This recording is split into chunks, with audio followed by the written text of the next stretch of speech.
형제에게 감사 말씀 드리고 싶습니다. 저도 한번 물어봐야 될 것 같아요. 제 딸아이한테 아빠가 콜로세움 안으로 들어갈 것 같으냐 아니면 밖으로 나갈 것 같으냐 한번 제 딸아이한테도 한번 물어봐야 될 것 같습니다. 오늘부터는 하나님 나라에 대한 그 말씀을 좀 전하고자 합니다. 그 3월 아마 말까지 가지 않을까 싶은데 주일날 예배는 하나님 나라에 대한 그 주제를 가지고 좀 시리즈로 설교를 좀 하고자 합니다. 여러분 질문하면서 말씀을 좀 나누고 싶습니다. 여러분 예수님이 이 땅에 오셔가지고 처음으로 사역을 하시면서 하신 첫 마디가 무엇인지 혹시 여러분 기억하십니까? 예수님이 이 땅에 오셔서 첫 사역을 하시면서 내뱉으신 말씀 혹시 기억하십니까? 네, 마태복음 5장 말씀을 잠깐 보도록 할게요. 마태복음 5장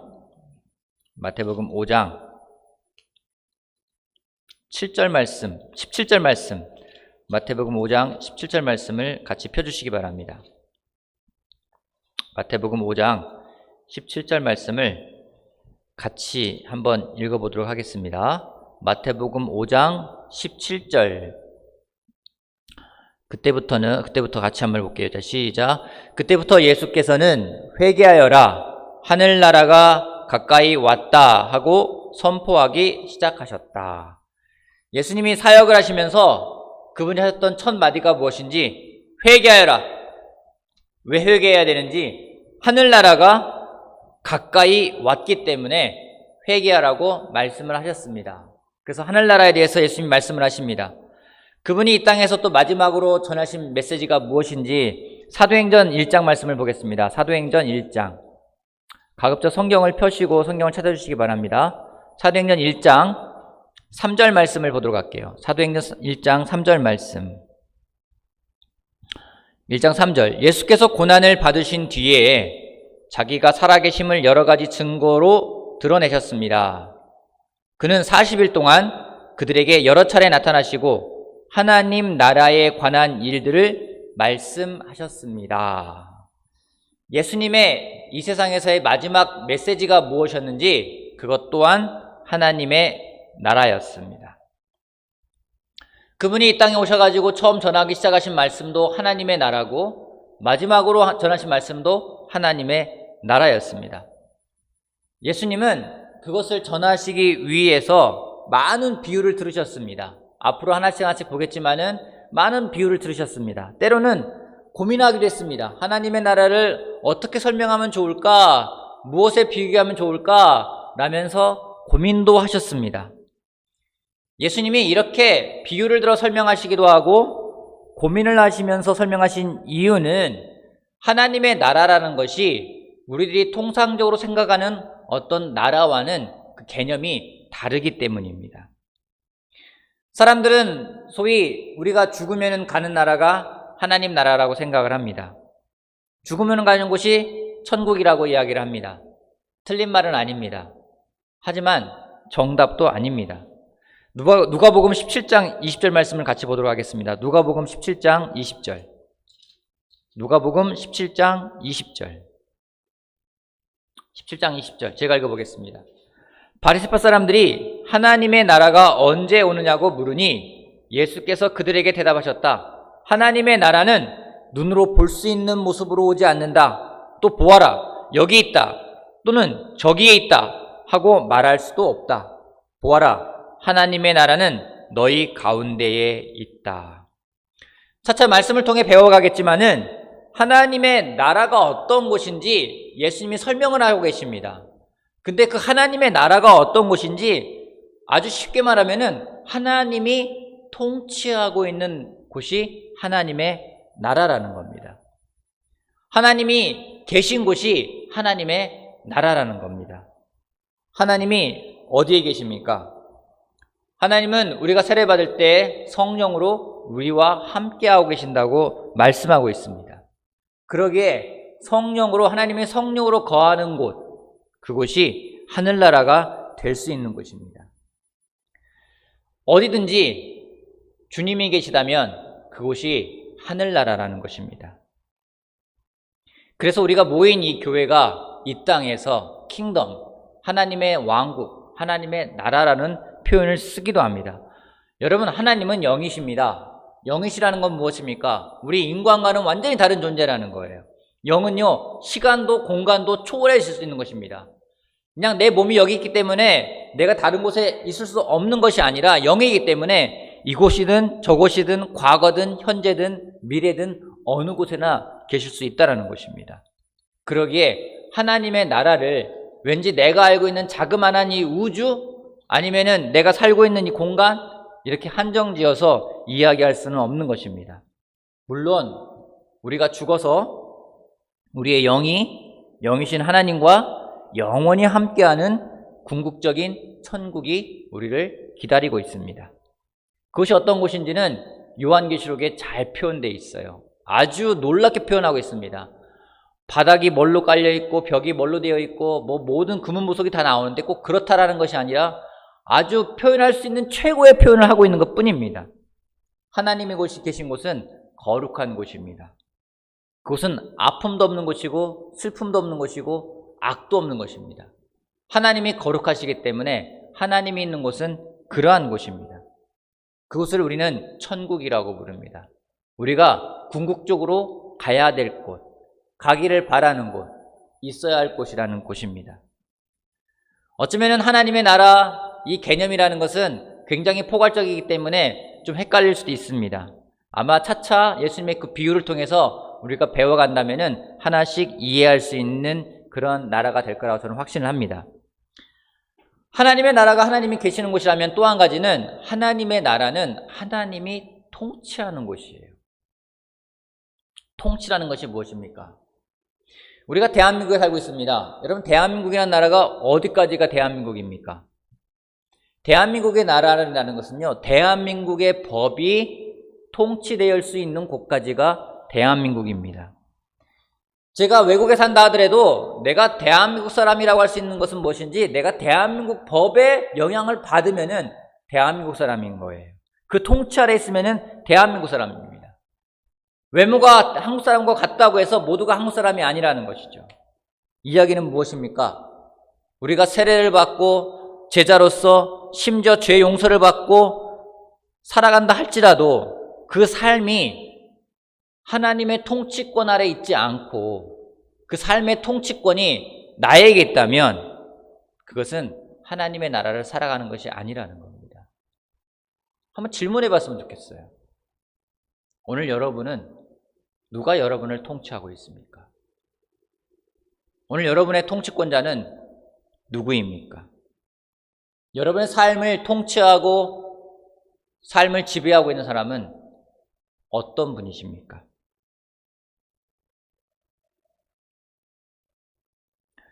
저는 먼저 바라기는 우리들의 관심이 하나님 나라가 되기를 바랍니다.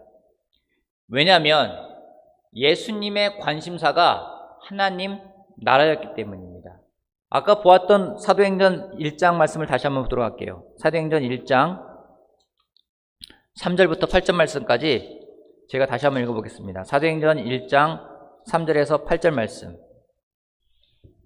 예수께서 고난을 받으신 뒤에 자기가 살아계심을 여러 가지 증거로 드러내셨습니다. 그는 40일 동안 그들에게 여러 차례 나타나시고 하나님 나라에 관한 일들을 말씀하셨습니다. 예수께서 사도들과 함께 잡수실 때에 그들에게 이렇게 분부하셨습니다. 너희는 예루살렘을 떠나지 말고 내게서 들은 아버지의 약속을 기다려라. 요한은 물로 세례를 주었으나 너희는 여러 날 되지 않아서 성령으로 세례를 받을 것이다. 사도들이 한자리에 모였을 때 예수께 여쭈었다.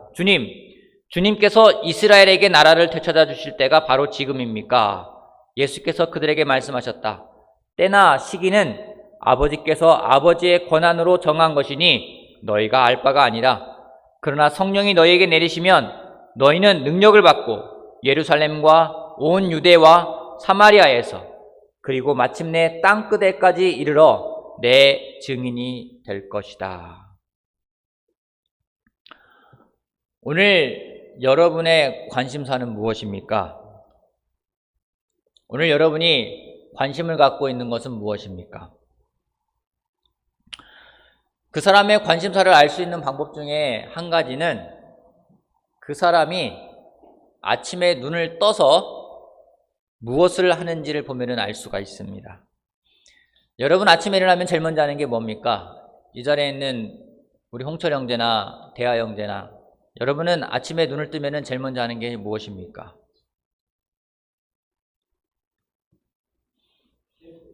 세수하십니까? 제일 먼저 아침에 눈을 뜨면 무슨 생각을 하십니까? 되게 빨리 씻고 회사 가야 되는데 오늘 할 일 많은데 뭐 이런 관심을 가지고 살아갈 것입니다. 여러분 이런 관심을 가지고 살아간다고 해서 죄책감을 가질 필요는 없습니다. 이런 관심은 우리가 세상을 살아가면서 생기는 당연한 것들입니다. 자녀 교육 문제, 부부 문제, 사업에 관련된 부분들, 건강, 재정, 앞으로 살아가야 될 방향과 목표. 여러분 이런 것들은 어느 것 하나 소중하지 않은 것이 없습니다. 다 중요한 부분들입니다. 왜냐하면 우리는 세상을 살아가는 삶을 살아가고 있기 때문에 이런 부분들은 굉장히 중요한 것입니다. 하지만 한 가지 생각하고 고민해 봐야 될 것이 있습니다. 만약에 이런 것들로 인해서 하나님 나라에 대한 관심이 줄어든다면, 하나님 나라에 대해서 우리가 생각하지 않는다면 어쩌면 가장 비참한 삶을 살아가는 사람이 될지도 모릅니다. 종교라는 그 테두리 안에서 세상에 갈등을 하며 살아가는 것이 여러분 얼마나 비참한 건지 아십니까? 방금 본 말씀에서 예수님은 하나님 나라에 대해 이야기를 합니다. 하나님 나라가 어떤 것인지 계속해서 부활하시고 하늘로 올라가시기 전까지 40여일이라는 시간 동안에 제자들을 만날 때마다 지속적으로 하나님 나라에 대해서 말씀을 하셨습니다. 하지만 제자들은 예수님이 하나님의 나라에 대한 이야기를 한다 하더라도 그들의 관심사는 이 세상에 있습니다. 하나님 나라가 올 것이다 라고 이야기를 했지만은 그들은 그때가 바로 이스라엘에게 나라를 되찾아 주실 때입니까? 라는 생각을 하면서 그들의 생각은 이 현실 세계에 머물러 있습니다. 여러분, 예수님은 제자들의 그런 관심과 그런 생각을 모르셨을까요? 부활하신 예수님을 만났을 때 제자들이 제일 관심 있는 것은 부활하신 예수님이 드디어 이 세상을 정복하고 정말로 그 이스라엘 나라를 회복시킬 것이다 라고 그들은 생각하는 것을 예수님은 몰랐을까요? 제자들의 갈등, 제자들의 고민을 예수님은 모르셨을까요? 더 나아가서 오늘 여러분들이 하는 갈등, 여러분들이 하는 고민을 예수님은 모르실까요? 그걸 아시는 예수님이 오늘 여러분을 만난다면은 예수님은 어떤 메시지를 전하실까요? 여러분에게 아이를 어떻게 키워야 될지 말씀을 하실까요? 여러분의 부부관계를 어떻게 만들어갈지를 말씀하실까요? 제가 확신하는 것은 예수님은 오늘 이 자리에 오신다면은 분명 하나님 나라에 대해 말씀하실 겁니다. 왜요? 하나님 나라에 대해 소망을 가져갈 때에 이 세상의 삶을 올바르게 살아갈 수 있기 때문에 그러한 것입니다. 에베소서 5장 말씀을 보도록 하겠습니다. 에베소서 5장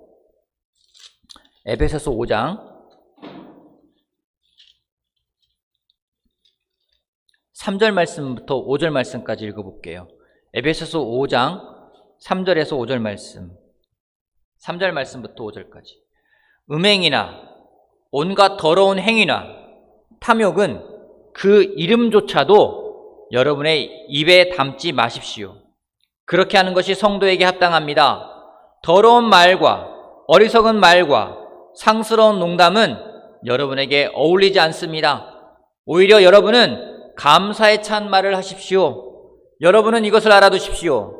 음행하는 자나 행실이 더러운 자나 탐욕을 부리는 자는 우상 숭배자여서 그리스도와 하나님의 나라를 상속받을 몫이 없습니다.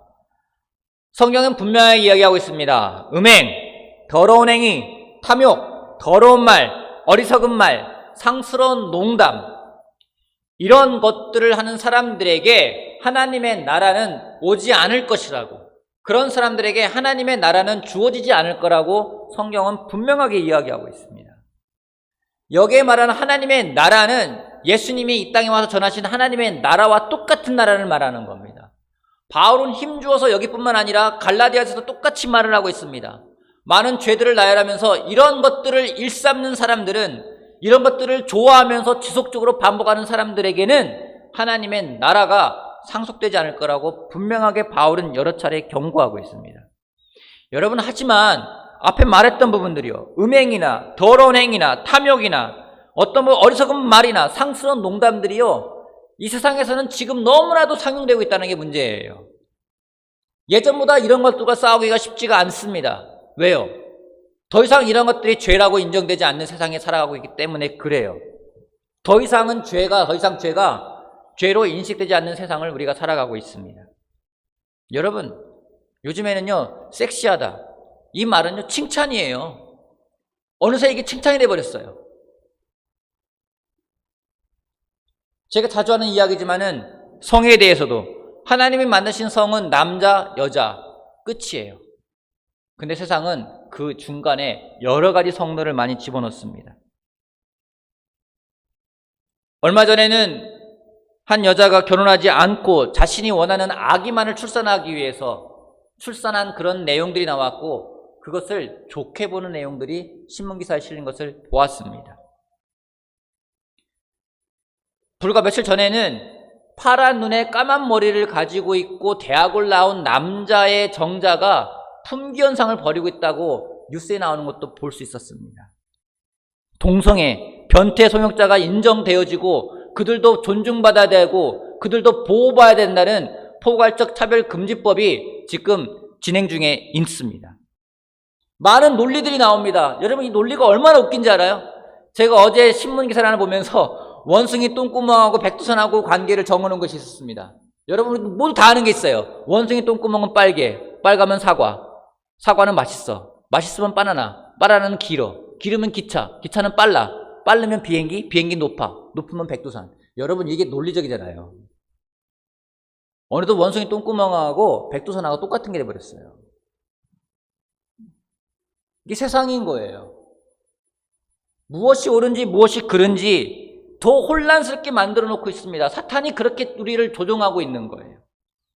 여러분, 이런 시대에 이런 마음을 지켜가는 것은 쉽지가 않습니다. 세상에서는 아주 평범하고 상식적이라 생각되는 것들을 성경에서는 죄라고 이야기하고 있기 때문에 여기서 많은 갈등이 생기는 거예요. 이런 시대에 우리가 어떻게 마음을 지키며 살아갈 수 있을까요? 여러분 이것을 확실히 알아두십시오. 음행하는 자나 행실이 더러운 자나 탐욕을 부리는 자는 우상 숭배자여서 그리스도와 하나님의 나라를 상속받을 몫이 없다라고 이야기하는데, 이걸 반대로 이야기하면 뭔지 아십니까?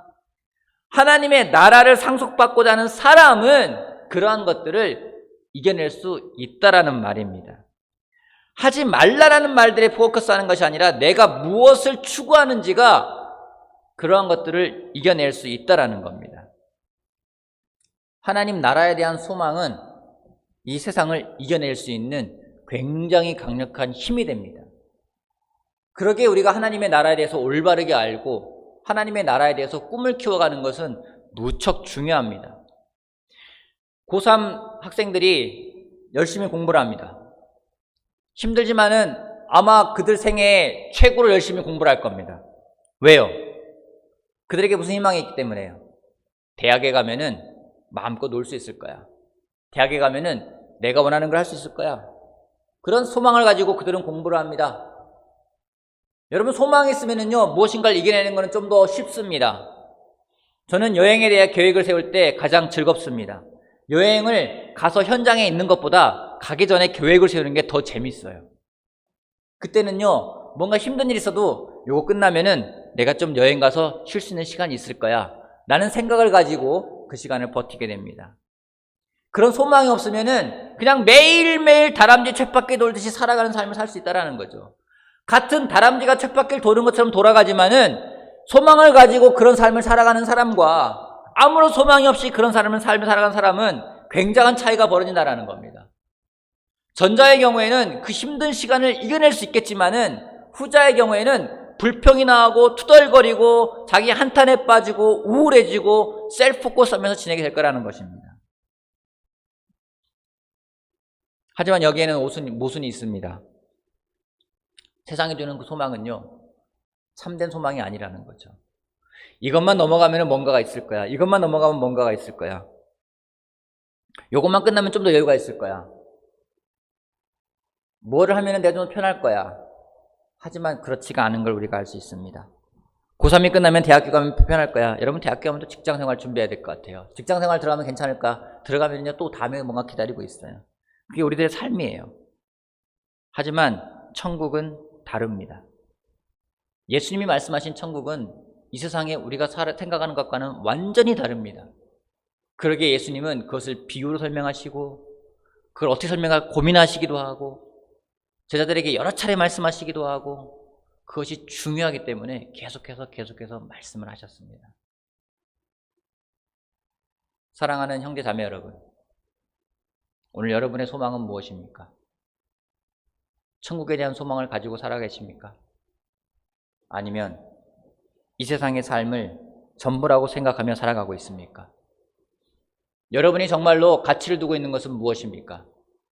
이 세상에서의 삶입니까? 아니면 하나님의 나라에 대한 삶입니까?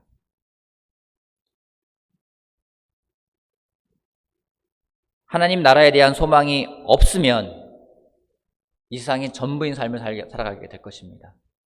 탐욕을 부릴 거고요. 나의 편안함을 더 추구할 거고요. 다른 사람을 돌보지 않을 거고요. 나만을 위한 삶을 살아가면서 이 세상을 마무리할 거예요. 하지만 소망이 있는 사람, 이 세상 삶이 힘들더라도 버텨낼 수 있습니다. 소망 있는 사람은요, 그냥 버티는 것이 아니라 기쁨으로 버팁니다. 진짜 가야 될 곳이 있기 때문에. 진짜 우리가 추구해야 될 것이 이곳이 아니기 때문에. 천국을 소망하는 사람의 삶은요, 이 세상의 삶을 함부로 살지 않을 거예요. 최선을 다해 살 겁니다. 열심히 살 겁니다. 그렇기 때문에 바울이 이야기하는 거예요. 천국에 소망을 두고 있는 사람들의 삶이 어떠한 것인지 이 세상 삶을 허투루 살지 말라라는 겁니다. 최선을 다해 열심히 시간을 아끼며 살아가라는 겁니다. 어떤 음행이나 온갖 더러운 행위나 탐욕은 우리들에게 입에 담지 말래요. 우리들에게 어울리는 게 아니라는 겁니다. 천국에 희망을 둔 사람들에게는요, 천국에 소망을 둔 사람들에게는요, 그러한 것이 어울리지가 않는다고 이야기하고 있어요. 우리에게 어울리는 삶이 무엇입니까? 성경은 이야기합니다. 하나님이 거룩하기에 우리도 거룩해지래요. 부담스러우십니까? 하나님과 함께 할 걸 여러분 기대해 보세요. 이 세상 살아가면서 하나님과 함께하는 것들에 대한 예행 연습이에요. 교회에서 생활한다라는 것, 우리가 공동체로 모인다라는 것, 하늘나라를 맛보는 시간입니다. 하늘나라를 경험하는 시간이에요. 하늘나라를 살아가는 방법을 배우는 시간들입니다. 그 소망을 가져가는 시간들입니다. 저는 오늘 말씀을 듣는 우리 모두가 다 이 세상에서의 희망이 아니라 천국에 대한 소망을 가져가는 사람이 되기를 바라겠습니다. 그 천국은 멀리 있는 게 아니에요. 천국은 내가 하나님과 함께하는 곳, 그것이 천국이라는 겁니다. 하나님과 무엇을 할까요? 하나님과 교제하고 하나님과 사랑하고 하나님과 함께하며 살아가는 것이 천국입니다. 오늘 다시 한번 부탁드리기는 이 세상 삶을 살아가지만 천국을 소망하면서 기쁨으로 하루하루를 살아가는 우리들이 되길 바라겠습니다. 그렇게 살아갈 때 하루하루가 하나님의 그 은혜를 경험하며 하나님에게 감사할 수 있는 그런 시간이 될 거라 저는 확신합니다. 그러기에 예수님은 제자들에게 계속해서 천국에 대해 말씀하셨어요. 하나님의 나라에 말씀하셨습니다. 예수님 또한 명확히 말씀했습니다. 그 무엇보다 하나님의 나라를 먼저 구하는 것을 예수님은 말씀하셨습니다. 천국에 대한 소망을 키워가는 한 명 한 명이 되기를 바라면서 말씀을 마치겠습니다.